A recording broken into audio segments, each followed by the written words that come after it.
आने वाली हर एक समस्या समाप्त हो जाती है। इसके साथ ही कुंवारी लड़कियों के विवाह में आ रही समस्याएं समाप्त होने के साथ मनचाहा जीवन साथी मिलता है। पौराणिक मान्यता है कि देवी पार्वती ने महादेव को पाने के लिए 16 सोमवार के व्रत की शुरुआत की थी। इसलिए सावन मास से 16 सोमवार का आरंभ जरूर करें। ऑल्सो रीड, पापी ग्रह राहु ने किया शनि के नक्षत्र में प्रवेश, इन राशियों का चमकेगा भाग्य, हर काम में मिलेगी सफलता। 16 सोमवार का ले व्रत संकल्प। 16 सोमवार व्रत संकल्प।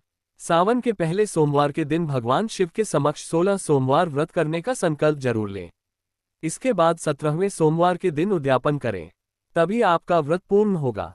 व्रत का संकल्प लेने के लिए 16 सोमवार के पहले सोमवार के दिन स्नान आदि करने के बाद हाथ में पान का पत्ता, सुपारी, जल, अक्षत और एक सिक्का लेकर शिव जी के मंत्र को बोले, ओम शिव शंकरमीशान द्वादशार्धम त्रिलोचनम उमा सहित देव शिव आवाहयाम्यहम्। फिर सभी वस्तुएं भगवान शिव को समर्पित कर दें। 16 सोमवार व्रत पूजा विधि। सावन 16 सोमवार व्रत पूजा विधि। सावन माह के पहले सोमवार को सूर्योदय से पहले उठकर सभी कामों से निवृत्त होकर नहाने वाले पानी में काले तिल डालकर स्नान कर लें।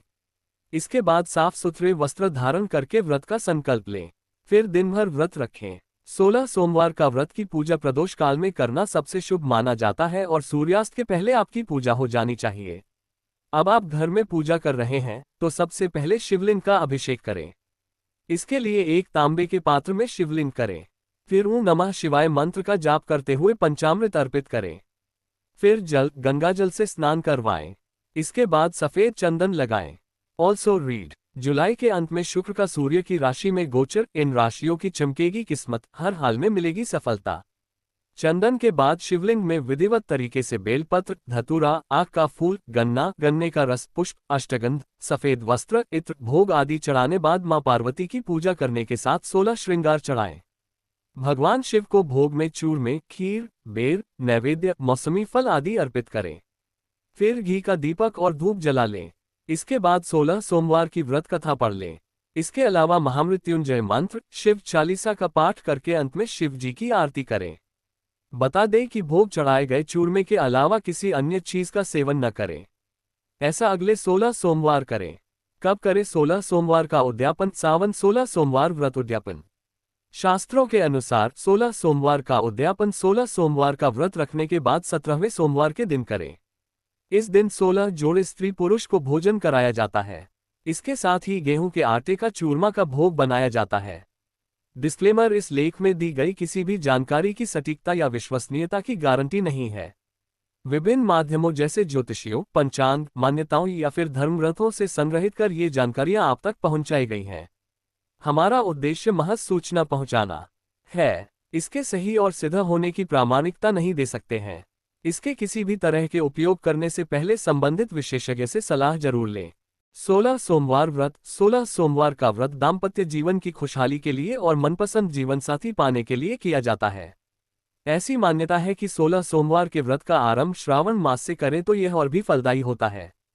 पौराणिक मान्यताओं में बताया गया है कि 16 सोमवार का व्रत रखने का आरंभ सबसे पहले मां पार्वती ने स्वयं किया था और उनकी कड़ी तपस्या और व्रत के शुभ प्रभाव की वजह से उन्हें भगवान शिव पति के रूप में प्राप्त हुए थे। आज हम आपको बताने जा रहे हैं इस व्रत को करने के फायदे और व्रत की विधि। नवभारत टाइम्स.com। सावन में रुद्राभिषेक करेंगे तो पाएंगे इतने लाभ, आजमाकर देख लीजिए। 16 सोमवार के व्रत की पूजा सामग्री। शिवजी की मूर्ति, भांग, बेलपत्र, जल, धूप, दीप, गंगाजल, धतूरा, इत्र, सफेद चंदन, रोली, अष्टगंध, सफेद वस्त्र, नैवेद्य जिसे आधा सेर गेहूं के आटे को घी में भूनकर गुड़ मिलाकर बना लें। ऐसे ले 16 सोमवार व्रत करने का संकल्प।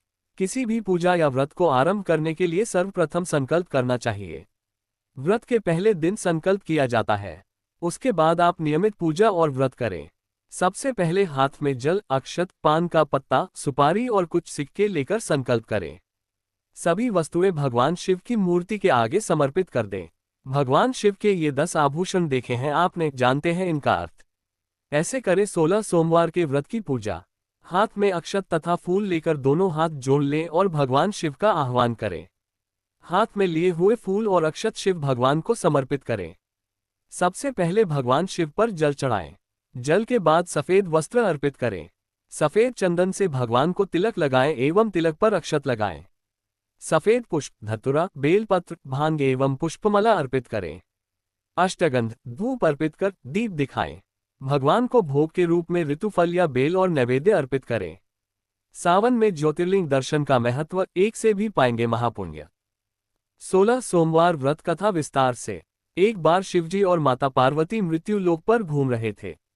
घूमते घूमते वो विदर्भ देश के अमरावती नामक नगर में आए। उस नगर में एक सुंदर शिव मंदिर था, इसलिए महादेव जी पार्वती जी के साथ वहां रहने लग गए। एक दिन बातों बातों में पार्वती जी ने शिवजी को चौसा खेलने को कहा। शिवजी राजी हो गए और चौसा खेलने लग गए। उसी समय मंदिर का पुजारी दैनिक आरती के लिए आया। पार्वती ने पुजारी से पूछा, बताओ हम दोनों में चौसा में कौन जीतेगा। वो पुजारी भगवान शिव का भक्त था और उसके मुंह से तुरंत निकल पड़ा, महादेव जी जीतेंगे। चौसा का खेल खत्म होने पर पार्वती जी जीत गई और शिवजी हार गए। पार्वती जी ने क्रोधित होकर उस पुजारी को शाप देना चाहा, तभी शिवजी ने उन्हें रोक दिया और कहा कि ये तो भाग्य का खेल है, उसकी कोई गलती नहीं है। फिर भी माता पार्वती ने उस कोढ़ी होने का शाप दे दिया और उसे कोढ़ हो गया। काफी समय तक वो कोढ़ से पीड़ित रहा। एक दिन एक अप्सरा उस मंदिर में शिवजी की आराधना के लिए आए और उसने उस पुजारी के कोढ़ को देखा। अप्सरा ने उस पुजारी को कोढ़ का कारण पूछा तो उसने सारी घटना उसे सुना दी। अप्सरा ने उस पुजारी को कहा, तुम्हें इस कोढ़ से मुक्ति पाने के लिए 16 सोमवार व्रत करना चाहिए। उस पुजारी ने व्रत करने की विधि पूछी। अप्सरा ने बताया, सोमवार के दिन नहा धोकर साफ कपड़े पहन लेना और आधा किलो आटे से पंजीरी बना देना। उस पंजीरी के 3 भाग करना। प्रदोष काल में भगवान शिव की आराधना करना। इस पंजीरी के 1/3 हिस्से को आरती में आने वाले लोगों को प्रसाद के रूप में देना। इस तरह 16 सोमवार तक यही विधि अपनाना। 17वें सोमवार को 1/4 गेहूं के आटे से चूरमा बना देना और शिव जी को अर्पित कर लोगों में बांट देना। इससे तुम्हारा कोढ़ दूर हो जाएगा। इस तरह 16 सोमवार व्रत करने से उसका कोढ़ दूर हो गया और वो खुशी खुशी रहने लगा। एक दिन शिवजी और पार्वती जी दोबारा उस मंदिर में लौटे और उस पुजारी को एकदम स्वस्थ देखा। पार्वती जी ने उस पुजारी से स्वास्थ्य लाभ होने का राज पूछा। उस पुजारी ने कहा उसने 16 सोमवार व्रत किए जिससे उसका कोढ़ दूर हो गया। पार्वती जी इस व्रत के बारे में सुनकर बहुत प्रसन्न हुई। उन्होंने भी ये व्रत किया और इससे उनका पुत्र वापस घर लौट आया और आज्ञाकारी बन गया। कार्तिकेय ने अपनी माता से उनके मानसिक परिवर्तन का कारण पूछा जिससे वो वापस घर लौट आए। पार्वती ने उन्हें इन सब के पीछे 16 सोमवार व्रत के बारे में बताया। कार्तिकेय ये सुनकर बहुत खुश हुए। कार्तिकेय ने अपने दूर गए ब्राह्मण मित्र से मिलने के लिए उस व्रत को किया और 16 सोमवार होने पर उनका मित्र उनसे मिलने विदेश से वापस लौट आया। उनके मित्र ने इस राज का कारण पूछा तो कार्तिकेय ने 16 सोमवार व्रत की महिमा बताई। ये सुनकर उस ब्राह्मण मित्र ने भी विवाह के लिए 16 सोमवार व्रत रखने के लिए विचार किया। एक दिन राजा अपनी पुत्री के विवाह की तैयारियां कर रहा था। कई राजकुमार राजा की पुत्री से विवाह करने के लिए आए। राजा ने एक शर्त रखी कि जिस भी व्यक्ति के गले में हथिनी वरमाला डालेगी उसके साथ ही उसकी पुत्री का विवाह होगा। वो ब्राह्मण भी वही था और भाग्य से उस हथिनी ने उस ब्राह्मण के गले में वरमाला डाल दी और शर्त के अनुसार राजा ने उस ब्राह्मण से अपनी पुत्री का विवाह करा दिया। एक दिन राजकुमारी ने ब्राह्मण से पूछा, आपने ऐसा क्या पुण्य किया जो हथिनी ने दूसरे सभी राजकुमारों को छोड़कर आपके गले में वरमाला डाली। उसने कहा, प्रिय, मैंने अपने मित्र कार्तिकेय के कहने पर 16 सोमवार व्रत किए थे, उसी के परिणामस्वरूप तुम लक्ष्मी जैसी दुल्हन मुझे मिली। राजकुमारी यह सुनकर बहुत प्रभावित हुई और उसने भी पुत्र प्राप्ति के लिए 16 सोमवार व्रत रखा। फलस्वरूप उसके एक सुंदर पुत्र का जन्म हुआ और जब पुत्र बड़ा हुआ तो पुत्र ने पूछा, माँ आपने ऐसा क्या किया जो आपको मेरे जैसा पुत्र मिला। उसने भी पुत्र को 16 सोमवार व्रत की महिमा बताई। ये सुनकर उसने भी राजपाट की इच्छा के लिए ये व्रत रखा। उसी समय एक राजा अपनी पुत्री के विवाह के लिए वर तलाश कर रहा था तो लोगों ने उस बालक को विवाह के लिए उचित बताया। राजा को इसकी सूचना मिलते ही उसने अपनी पुत्री का विवाह उस बालक के साथ कर दिया। कुछ सालों बाद जब राजा की मृत्यु हुई तो वो राजा बन गया क्योंकि उस राजा के कोई पुत्र नहीं था। राजपाट मिलने के बाद भी वो सोमवार व्रत करता रहा।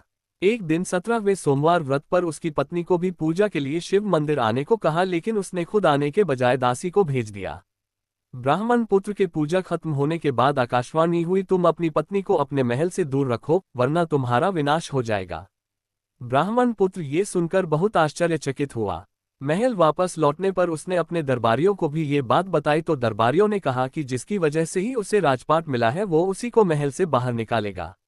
लेकिन उस ब्राह्मण पुत्र ने उसे महल से बाहर निकल दिया।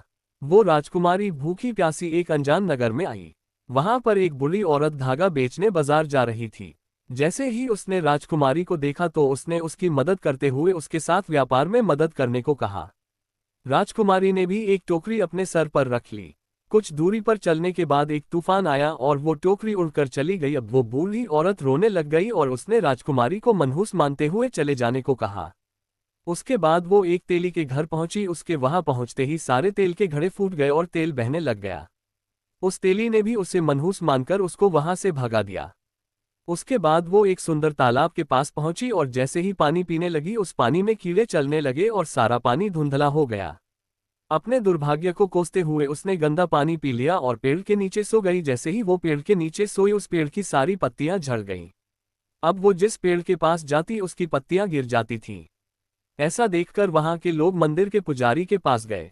उस पुजारी ने उस राजकुमारी का दर्द समझते हुए उससे कहा, बेटी तुम मेरे परिवार के साथ रहो, मैं तुम्हें अपनी बेटी की तरह रखूंगा, तुम्हें मेरे आश्रम में कोई तकलीफ नहीं होगी। इस तरह वह आश्रम में रहने लग गई। अब वो जो भी खाना बनाती या पानी लाती उसमें कीड़े पड़ जाते। ऐसा देखकर वो पुजारी आश्चर्यचकित होकर उससे बोला, बेटी तुम पर यह कैसा कोप है जो तुम्हारी ऐसी हालत है। उसने वही शिव पूजा में ना जाने वाली कहानी सुनाई। उस पुजारी ने शिवजी की आराधना की और उसको 16 सोमवार व्रत करने को कहा, जिससे उसे जरूर राहत मिलेगी। उसने 16 सोमवार व्रत किया और 17वें सोमवार पर ब्राह्मण पुत्र उसके बारे में सोचने लगा, वह कहाँ होगी, मुझे उसकी तलाश करनी चाहिए। इसलिए उसने अपने आदमी भेजकर अपनी पत्नी को ढूंढने को कहा। उसके आदमी ढूंढते ढूंढते उस पुजारी के घर पहुंच गए और उन्हें वहां राजकुमारी का पता चल गया। उन्होंने पुजारी से राजकुमारी को घर ले जाने को कहा, लेकिन पुजारी ने मना करते हुए कहा, अपने राजा को कहो कि खुद आकर इसे ले जाएं। राजा खुद वहां पर आया और राजकुमारी को वापस अपने महल लेकर आया। इस तरह जो भी यह 16 सोमवार व्रत करता है उसकी सभी मनोकामनाएं पूरी होती हैं।